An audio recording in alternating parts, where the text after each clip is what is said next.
Hey, thanks for tuning in today to the Impact Disciple Making Church podcast. We are so glad that you are with us today. My name is Mike Keaton. I am part of the Impact team, and I am joined here today with Pastor Ken Adams, lead pastor of Crossroads Church, founder of Impact Ministries. And we get to gather together again today, Ken, to talk about making disciples, the greatest mission there is. And so we are glad to be able to do that. We are glad that you are joining us. So thank you. Ken, we've been talking about for a while these values, different values of a church, and specifically, I think maybe in the context of a disciple-making church. And so we're going to continue that conversation today. And the value we're going to talk about today is being relationship-centered. So let's unpack that a little bit for our viewers and those tuning in with us, and kind of explain what that means to have the value of a relationship-centered mission or ministry. Yeah, Mike, that's exactly what we're trying to do, what we're going to talk about. And, the idea here behind the Disciple Making Church podcast is basically just for us to be able to share things that we've been learning and things that God's been showing us. And, we've got a few years now of really trying to be focused on what does it mean to be a church that's really and truly helping untrained seekers become fully trained disciples. And so it's exciting to see what God's teaching us and what He's showing us about, the parts of that in our own church. But now our goal is to be able just to share that with others and just to be able to help people figure out a little bit about how you can be a church that really is fulfilling the Great Commission, And so that's the goal. And a part of that means every church, but especially a disciple-making church, they need to have a defined mission. They need to know why they're there. And really and truly, Jesus has made that clear to us that we're here to make disciples. And then they also need to have really their beliefs or their doctrine sort of nailed down. And they need to know what they believe. And obviously, every church should have a statement of faith and know what they believe. But then we think, and we believe, that we also ought to have values. Every family has values, things that we believe in, things that we hold to. And we believe in biblical values based on the way the church operated in the Scriptures. And so we've been in a series of really, even in our services on Sunday, where I've been actually teaching the values of our church. And so these values would not necessarily have to be in a disciple-making church, but man, they surely would be. They would be true of a disciple-making church, and that's why we're sharing them. And so one of the ones that we talked about last time was being culturally relevant.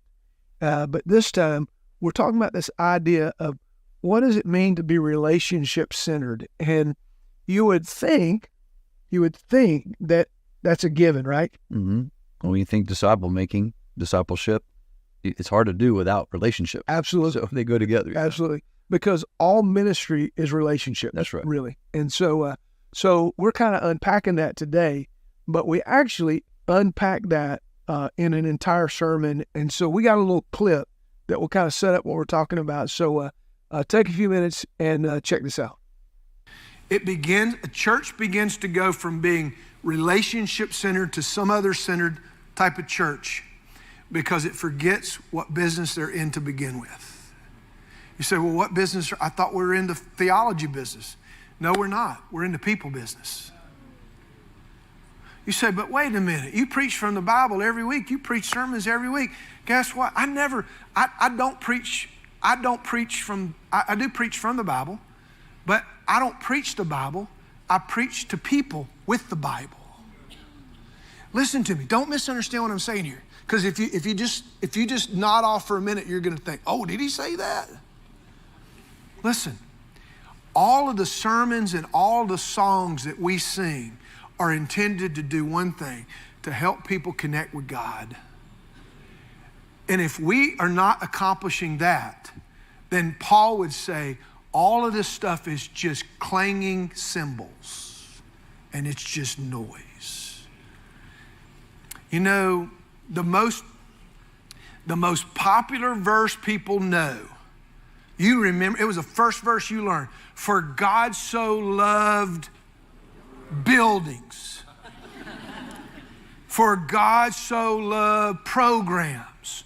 For God so loved his policies. No, it doesn't. It says, for God so loved thee that he sent his only begotten son. Jesus didn't die for a building, guys. Jesus didn't die for a program. Jesus didn't die for a pastor or personality. Jesus died for the world. Jesus died for people. You know, there's a verse that we use here a lot because it's the first passage in Scripture that tells us how the church really operated. It's in Acts chapter 2, verses 42 through 47. You've heard it before. I'm going to read it again. It won't be the last time either. It says, and they devoted themselves to the apostles' teaching and to the fellowship. Now again, this is the very first church that's ever started to meet. This is after Pentecost. And this is what they did. This was their conduct. This was their behavior. And they devoted themselves to the apostles' teaching, the fellowship, to the breaking of bread and the prayers. And all came upon every soul, and many wonders and signs were being done through the apostles, and all who believed were together and had all things in common. They started selling their possessions and belongings and distributing the proceeds to all as anybody had a need. And day by day, they came to the temple together, breaking bread in their homes together, and they received their food with glad and generous hearts, praising God, having favor with all the people.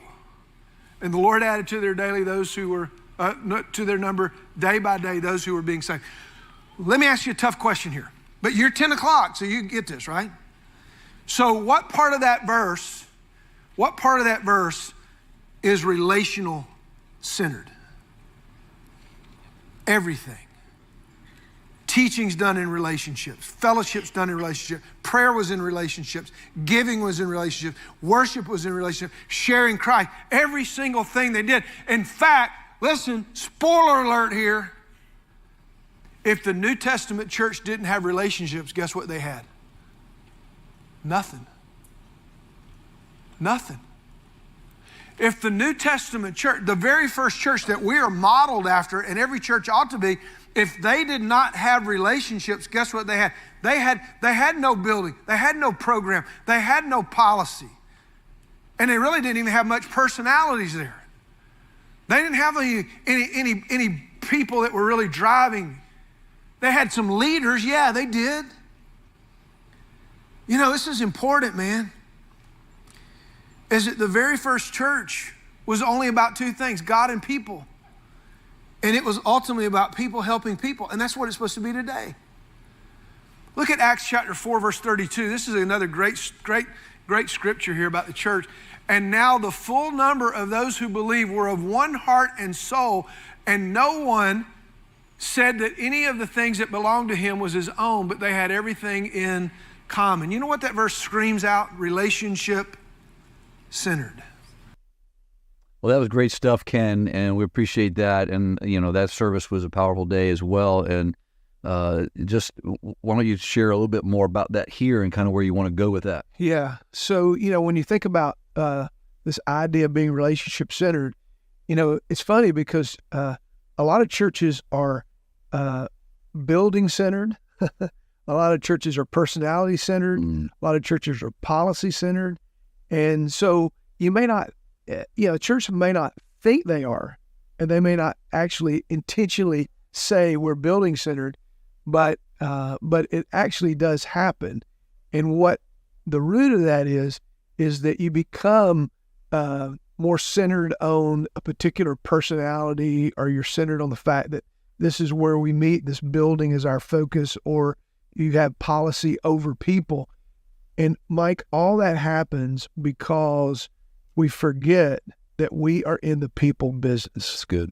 You know, we really are. We are.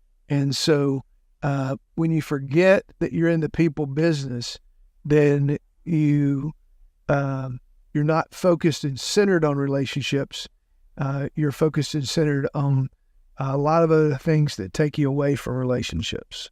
You know, and to that as well, Ken, you think, and sometimes even discipleship, you can be doing discipleship, and it can be sometimes just transactional, where you're just conveying information maybe or something like that. But it really is all about the context of the relationship. Yeah. And one person one person helping another person, Absolutely. get further along and so forth. Yeah. I mean, that really is what it is. It's about people, but it's about people helping people. Exactly. Right. Right. And in fact, that really is what the church is all about, right? Mm-hmm. Think about this, Mike. If you go back to the first century, go back to the original church in the book of Acts. So if they didn't have relationships, they had nothing, because they didn't have a building. I mean, they had houses and they went to the temple court, but they did not have a building that became their focus. It was not about the structure. It was about people. I would argue they didn't really have personalities. I mean, the apostles were the leaders, but I don't think they had a sort of a celebrity or. Well, they weren't the most popular guys, that's for sure. That's a fact, man. And so I think it was very different. And then clearly they didn't have a lot of policy driving what they have, a lot of committees and things like. It was a group of people basically coming together to help people to connect to God and to connect with each other. That's right. And I think that's important that we remember that we just don't lose sight of what we're actually here for. So being relationship centered is exactly what Jesus did. Right.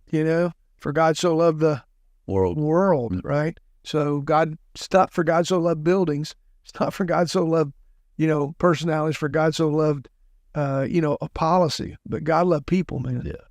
And I think, I always love, one of the things I always love, Ken, that you do, that we try to do through Impact, and even our own ministry, is that we try to always tie it back to Christ, to Jesus and his methodology, right? That's right. So, I mean, Mark 3:14 is the key verse there. It's that be with emphasis. That's right. He designated the 12 that they might be with him, that he might send them out to preach.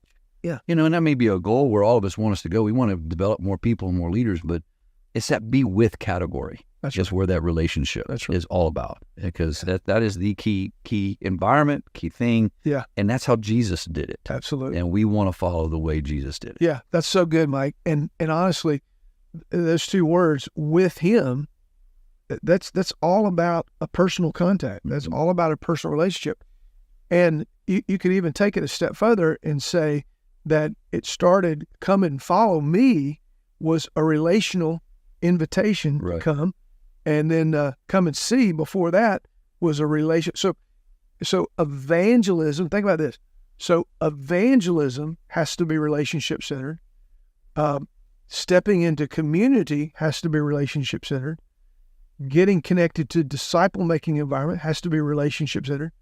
And then ultimately, stepping up into leadership ought to be driven through relationships.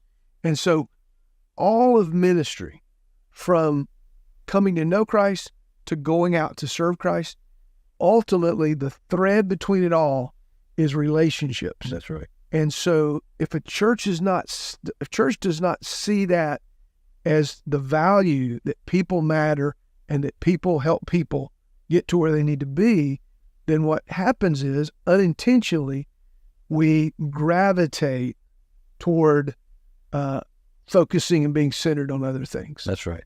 That's right. It's not a business model.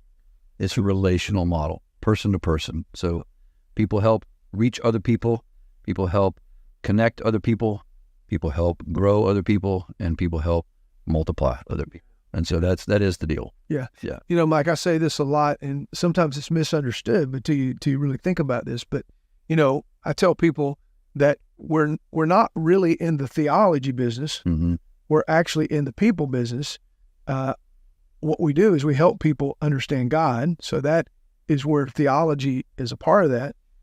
We're not really in the worship business. We in the people business, but worship is a way to help people to connect with God. And I could go through the whole list of things that, again, this is a sort of a subtle value, but it is a value that we just need to keep at the forefront of our minds, that ultimately making disciples is about helping people grow and become more like Christ. Right. And so that's what we're trying to do. And that's the reason we wanted to sort of share a little bit about this value here in this podcast. So it's all about relationships, and that's something that connects to everybody on a human level, from person to person. And we try to do that here, and we want to certainly help you try to do that as well in your context. I'm sure you already get that and understand that. But if there's a way that we can come alongside and kind of just, as Ken was saying earlier, share our learnings with you, because we don't come at this as we're, Ken and I both agree, and we say it all the time. We don't come as this as, hey, we're the experts, we have all this theory figured out. We're practitioners. We're in the trench doing it, and if we can come alongside you and help you, that's what Impact Ministries is all about. Yeah, and Mike, before we kind of wrap up here, I want to make sure people, because sometimes when we talk about being relationship centered, it's like, so what is the application of that? What does that actually look like? So let me just kind of walk through this for a minute before we wrap up. I think it'd be helpful. One of the things, like for example, we do a lot of different ways of trying to connect to the community and trying to reach people. But in everything we do, ultimately, we believe that evangelism and outreach is about people, connecting with people. So we might have an event. We just did an event called a date night. Yep. And that date night, we invited people in our church to invite family and friends. But while people were there, if they came from some other means, we were trying to create an environment, again, where relationships are developed, because we know that through relationships, people get reached. That's right. When somebody comes to our church and visits for a weekend, we're trying to invite them to a next steps class. And in that next steps class, there will be a facilitator at a table that develops a relational connection. That's right. And so we are driving relationships through everything we do. When somebody steps into a discipleship group, we're trying to make sure that there is a relational fit there. And oftentimes, well, truthfully, the best way to start discipleship is a personal invitation to say, hey, come and learn and come and be a part of this. And then clearly, we want leadership to be not an all call from the stage where we stand up and say, hey, we need leaders to do this. We want those leaders to be sort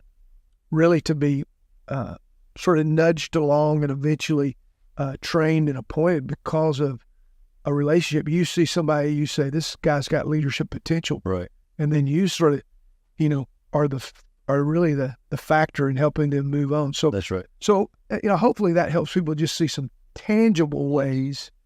There are some very tangible ways that you make relationship-centered work in your church. Right. And we've talked about these things in the past where you have these systems and strategies and these kind of things, the infrastructure, if you want to call it that. That's right. To support all that. Yeah. And sometimes in ministry, or we don't want to convey to anybody who's watching either that, hey, that's what it's all about. Go build the systems, go build the infrastructure, because, you got to have that stuff. Yeah. But it is about helping the people. Those things just support the process of moving and helping leading people from one point to the next point. Yeah, and you know this because we've talked about this before, but watching people transform. Oh, it's amazing. It never gets old. Never. To your point with this event that we just did, this date night, to think that maybe one day, somebody who came to that as a guest, as a first-time guest, or just somebody checking out a fun event, to eventually end up somewhere in the ministry, in a discipleship group, and then ultimately maybe, moving on to lead something else in ministry. That's the goal. That's the deal. Fantastic. That never gets old. You're exactly right. That's good stuff, man. Yeah, it is. So this is what we're trying to figure out here on our end. And as we say all the time, we're always here to try to help others as well, share what we've learned. ImpactDisciples.com is our site. We encourage you to go to that. There's all kinds of resources there. You'll find more podcasts from previous episodes, free resources that we're just willingly to give you, and then also just opportunities and things that maybe you can plug into to be trained or just inspired or encouraged, and these kind of things. And so several things we got in that category is we always do disciple-making church seminars. We do disciple-making pastor equipping groups. Those things are always ongoing and things we can do for you. We'd love to hear from you if you're interested in that. But one huge event we've got coming up, and actually it's not too far away, Ken. Yeah, it's coming like a great. It is our Disciple-Making Summit. We do it every January, end of the month. Why don't you give our viewers a little bit of a taste of that? Yeah, man, it's going to be so good. Last weekend of January 2024, beginning really on Friday morning. We're going to have several pre-conference sessions. We're going to have Dan Spader's going to be there training. I'll be doing some training. Sun Life Ministries will be there doing some training. It's going to be great. On that Friday, you're going to want to come. You're going to want to get signed up for the pre-conference. And then that evening, we kick it off with our first main session. We'll have some great worship. And then we will just really be challenged over 3 main sessions in the next 2 days, and then lots of good breakouts. It will really stoke the flame of disciple making in your heart and in the leaders in your church. So, you want to bring as many church leaders with you as you can, because it's going to be great. It's going to be good. We'd love to have you come. If you have questions about that, want to learn more information, we'd love to hear from you about that too. But we'd also love to get you signed up. So check it out. It's on the website, and all that information will be available to you there. Thanks so much for tuning in, and we just pray that you will be encouraged and challenged to develop your ministry to be relationship-centered and making disciples. Thanks. We'll see you next time.